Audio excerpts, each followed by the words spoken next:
There are people around us that we meet on a daily basis, as well as sort of famous people who've been identified socially as being particularly adept and excellent in their performance. NLP is the bridge between either being jealous of such people or admiring them. This offers, in Tony Blair's terms, a third way. That is, rather than simply admiring or being jealous of such people.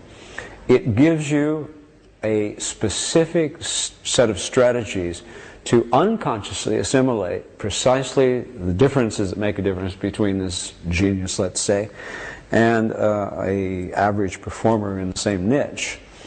It is an accelerated learning strategy. It's a mapping of tacit to explicit knowledge. It's a program which allows you to explore one extreme of human behavior, namely excellence.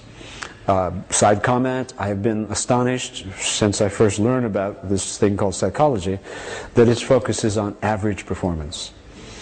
Bertrand Russell, I remember reading when I was just 9, 10 years old, an article called On Education by Bertrand Russell, in which he proposed something that has a great deal of wisdom.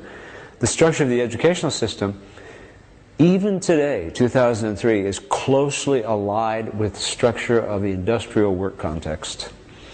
And that the implicit objective of most mass educational systems is the preparation of the citizen to participate in the workforce. I think we could do it a lot better.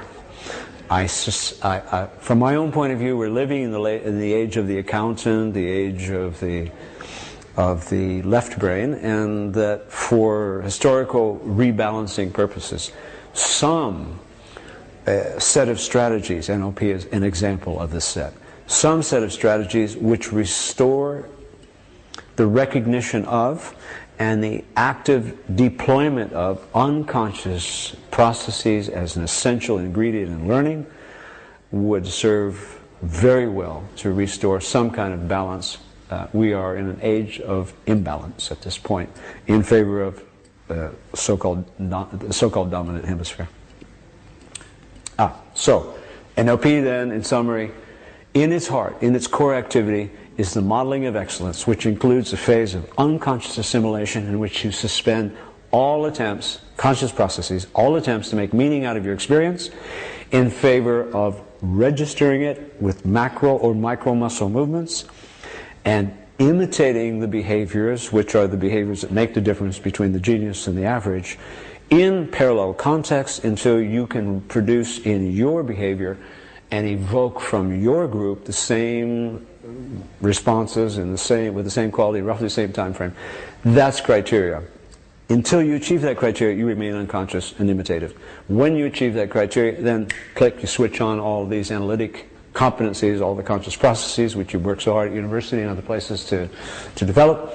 And you go ahead and do a very powerful and challenging part of modeling, which is to find an explicit vocabulary, usually sensory grounded, in which you can code what you are now capable of doing behaviorally. So you have two data points, the model, him or herself, or the team, and your own behavior. Since you have demonstrated through imitation, you can achieve the same results in the world as your original model.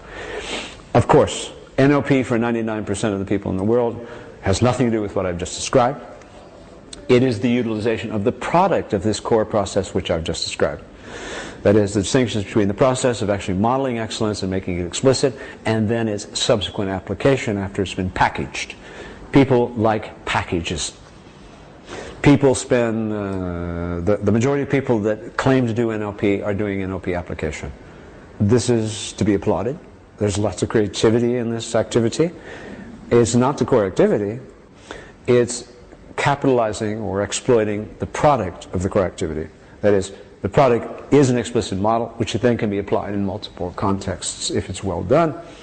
And as I say, this is to be applauded. And my concern expressly is if no one's modeling, no one's refilling the well.